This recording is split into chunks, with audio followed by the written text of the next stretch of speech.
ஸ்ரீசக்கர வரதாச்சாரியம் சுத்தசத்வ குருத்தமம் ஸ்ரீநிதிம் ராகவம் வந்தே ஹியபார கருணாகரம். கவசம் கனெக்ட் நேயர்களுக்கு நமஸ்காரம். பெரியாழ்வார் திருமொழியின் 3ஆம் பத்து 5ஆம் திருமொழியின் 6ஆம் பாசுரத்தை அனுபவிக்க நாம் மானசீகமாக கோவர்தன மலையின் அடிவாரத்தை அடைகிறோம். மானசீகமாக ஒரு பரிக்கிரமா கோவர்தன மலையை வலம் வருகிறோம்.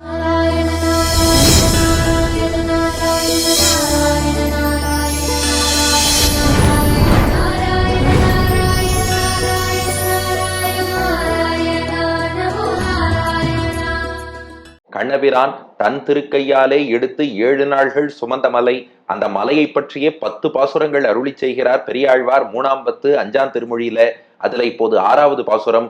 எப்போதும் போல பாட்டின் முன் 2 அடிகள் கண்ணன் எப்படி கோவர்தன மலையை சுமந்தான் என்பதை வர்ணிக்கும்.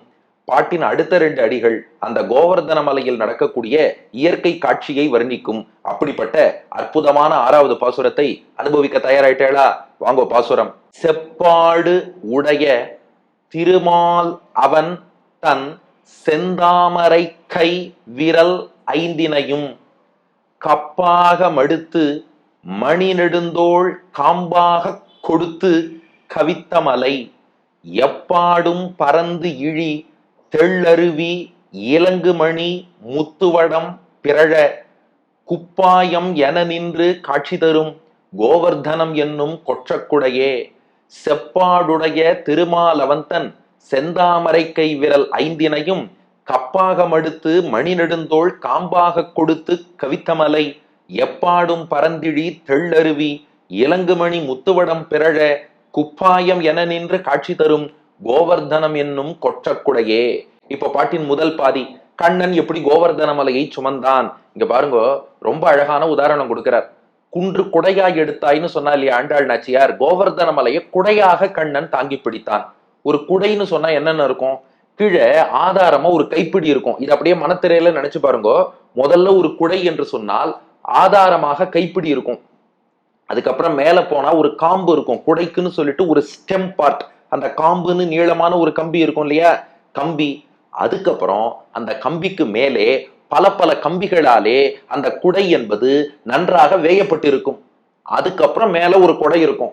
இப்ப அப்படியே கற்பனை பண்ணி பாருங்க, பெரியாழ்வார் எவ்வளவு அழகா வர்ணிக்கிறார்னு. கண்ணன் என்ன பண்ணானா, அந்த குடைக்கு கீழே முதல்ல ஒரு காம்பு இருக்கணும் இல்லையா, தன்னுடைய தோளையே காம்பாக கைப்பிடியா இப்படி கொடுத்துட்டானா. இப்ப அப்படியே மனக்கண்ணுல நினைச்சு பாருங்க, கிருஷ்ணனுடைய தோள் இந்த கை இருக்கு பாருங்க, இதுதான் அதுக்கான கைப்பிடி காம்பான். அதுக்கப்புறம் பார்த்தா அந்த கம்பிகள் எல்லா திசையிலும் பரவி இருக்கும் அல்லவா, கிருஷ்ணனுடைய விரல்கள் அது எல்லா திசையிலும் பரவிய கம்பிகள் போல இருக்கான். அதுக்கு மேல ஒரு கொடை இருக்கும் இல்லையா, அதுதான் கோவர்தனம்ங்கிற மலையாம். இப்ப அப்படியே பாட்டை அனுபவிங்கள். செப்பாடு உடைய திருமாலவந்தன் செந்தாமரை கை விரல் 5னையும்.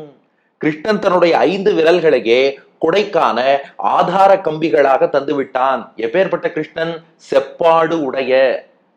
திருப்பாவேல செப்பம் உடையாயின்னு பார்த்திருப்போம் பாருங்க. செப்பாடுனாலும் செப்பம்னு தான் அர்த்தம். அதாவது உறுதின்னு சொல்லுவோம், உறுதிப்பாடுன்னு சொல்லுவோம். அந்த பாடு என்பது அந்த தன்மையை குறிக்கக்கூடியது. அப்போ செப்பாடு என்றால் செப்பம் மிக்கவன். அப்ப செப்பம்னா என்னன்னா நேர்மைன்னு அர்த்தம். அடியார்களை காப்பதில் எப்போதும் நேர்மை மிக்கவன் பகவான். என்ன நேர்மைனா, அந்த ஆயர்கள்ட்ட நீங்க கோவர்தன மலைக்கு பூஜை பண்ணுங்கன்னு சொன்னான். சொல்லிட்டு பூஜை பண்ணேள், பின் விளைவுகள் வந்தா நான் பொறுப்பில்லைன்னு சொல்லி தட்டி கழிக்கல.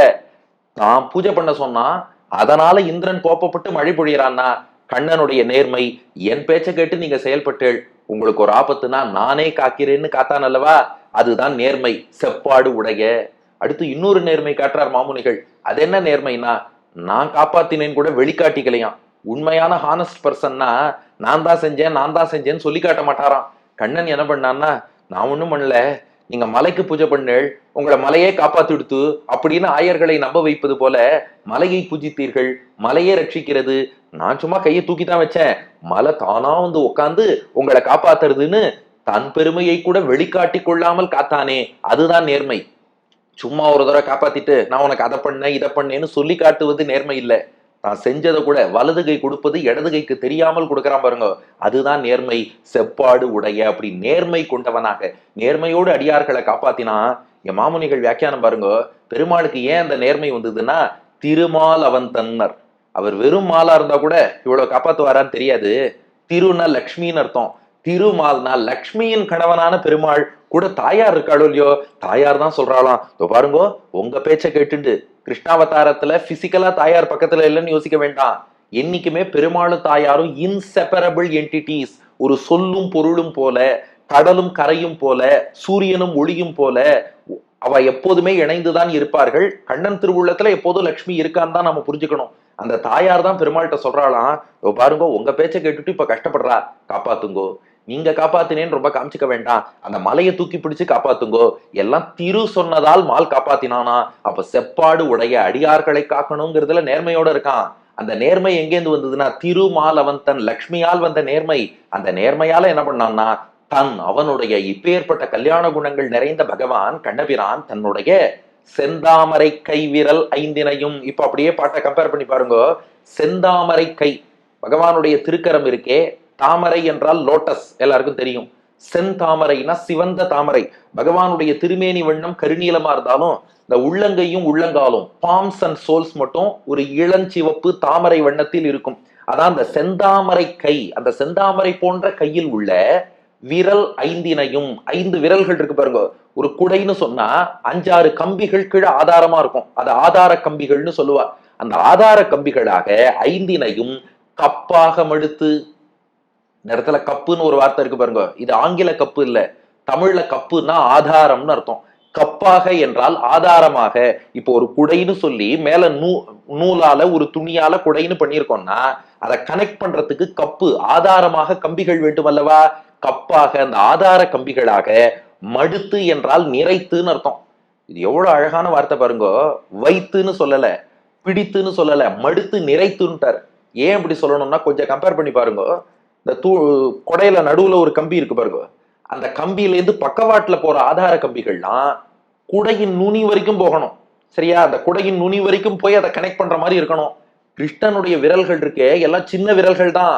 ஆனா அவன் மலையை தாங்கி பிடிக்கும் போது அது எவ்வளவு தூரம் ஆக்ட் பண்ணிட்டுன்னா மடுத்து மலையெங்கும் நிறைந்து தாங்கி பிடித்ததான்.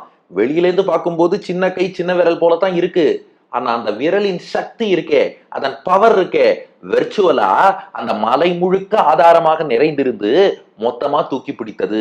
அதனால கப்பாக மடுத்து ஆதார கம்பிகளாக தன் விரல்களையே நிறைத்தான். இப்ப பாருங்க, செந்தாமரை கை விரல் 5னையும் கப்பாக மடுத்து. செந்தாமரை போன்ற திருக்கரத்தில் உள்ள 5 விரல்களையும் கப்புங்கிற ஆதார கம்பிகளாக இப்படி பிடிச்சிட்டான்.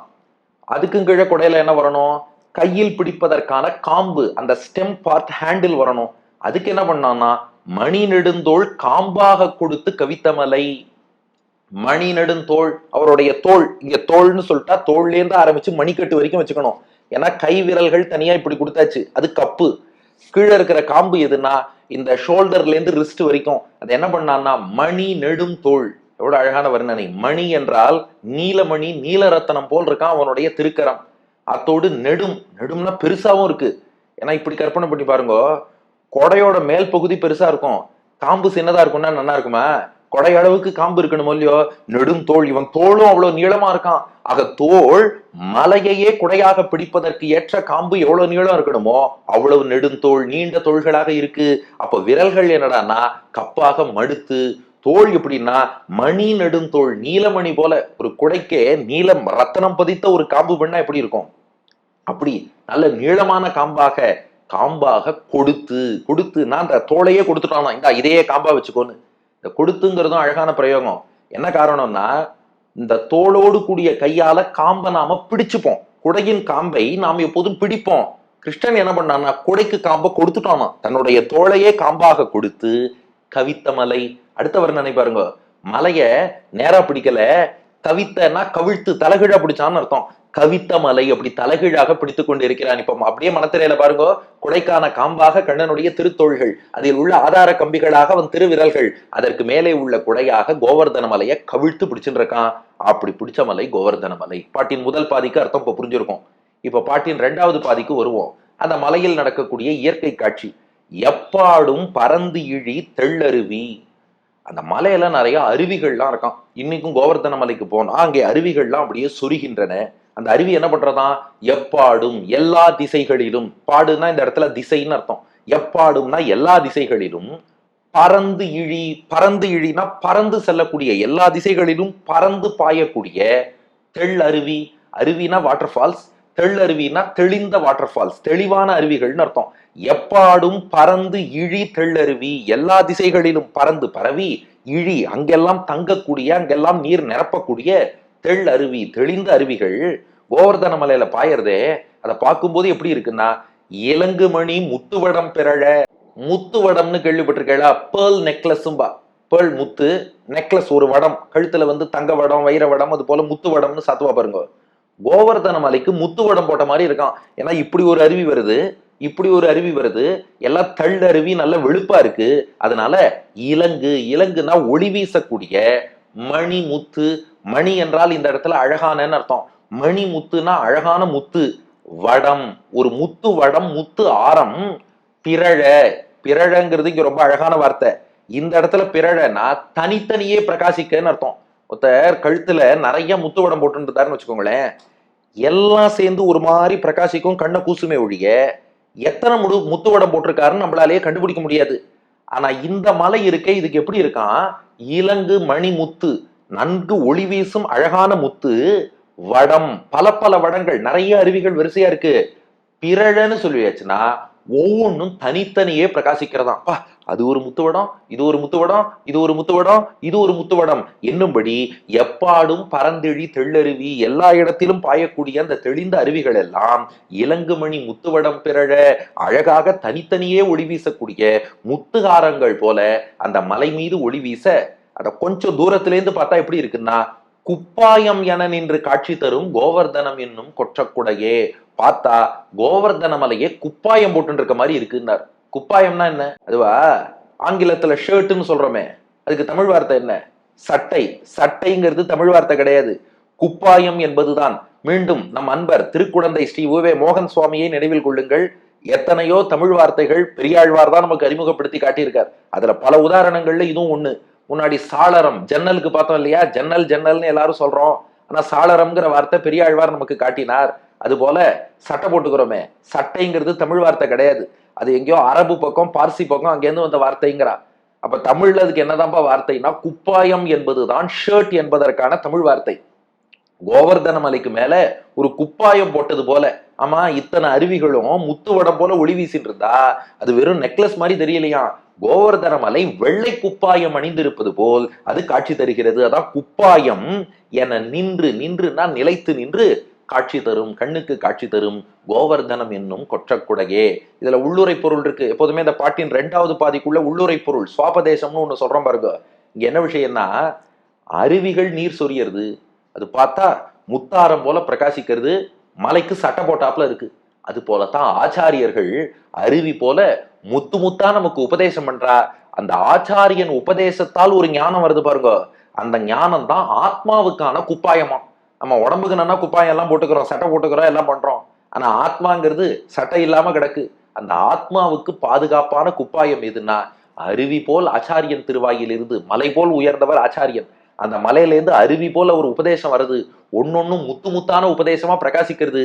அதை இந்த சிஷ்யன் வாங்கிட்டான்னா அதுதான் ஆத்மாவுக்கு குப்பாயமா இருக்கும். அப்படிப்பட்ட ஆச்சாரியர்கள் நிறைந்த மலை கோவர்தனம் என்னும் கொற்றக்குடையை என்பது பாட்டுக்கான பொருள். செப்பாடு உடைய திருமால் அவன் தன் செந்தாமரை கை விரல் ஐந்தினையும் கப்பாக மடுத்து மணி நெடுந்தோள் காம்பாக கொடுத்து கவித்த மலை, எப்பாடும் பறந்து இழி தெள்ளருவி இலங்குமணி முத்துவடம் பிறழ, குப்பாயம் என நின்று காட்சி தரும் கோவர்தனம் என்னும் கொற்றக்குடையே.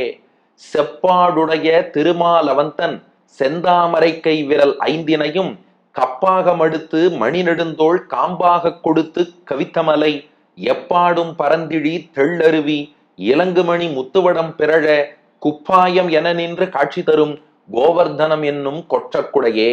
திரண்ட பொருள், நேர்மையோடு கூடிய பிராட்டியின் கேழ்வனாகிய கண்ணபிரான் செந்தாமரை போன்ற தன் விரல்களை கப்பாக ஆதார கம்பிகளாக கொடுத்து, அந்த விரல்களிலே மலையை தாங்கி, அதற்கு கீழே காம்பாக தன்னுடைய ரத்தனம் போன்ற நீண்ட அந்த தோள்களையே கொடுத்து கவிழ்த்து பிடித்த கோவர்தன மலை, அந்த குடை, அந்த கோவர்தன மலையில் தான் எல்லா திசைகளிலும் தெளிந்த அருவிகள் பாய, அது ஒரு முத்தாரம் போல் மலைக்கு பிரகாசிக்க, தூரக்கேந்து பார்த்தா மலையே குப்பாயம் அணிந்தது போல் காட்சி தரக்கூடிய கோவர்தனம் என்னும் கொற்றக்குடை. அடியேன் வழங்கும் ஆங்கில வடிவம்: The Lord of Lakshmi, who is always honest to protect his devotees, having his own fingers as the spokes of the umbrella and having his own shoulder as the handle to support the umbrella, lifted the Govardhana hill upside down.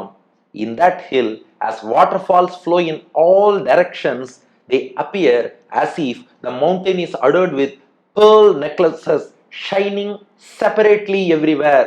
Also, the mountain appears as if it is wearing a shirt என்பது இதற்கான ஆங்கில வடிவம். இனி இதற்கு அடுத்த பாசுரம். இதே போல முதல் 2 அடிகள் கண்ணன் எப்படி மலையை சுமந்தான், அடுத்த 2 அடிகள் அங்கே நடக்கும் இயற்கை காட்சி. அடுத்த பகுதியில் காண்போமா? பெரியாழ்வார் திருவடிகளே சரணம்.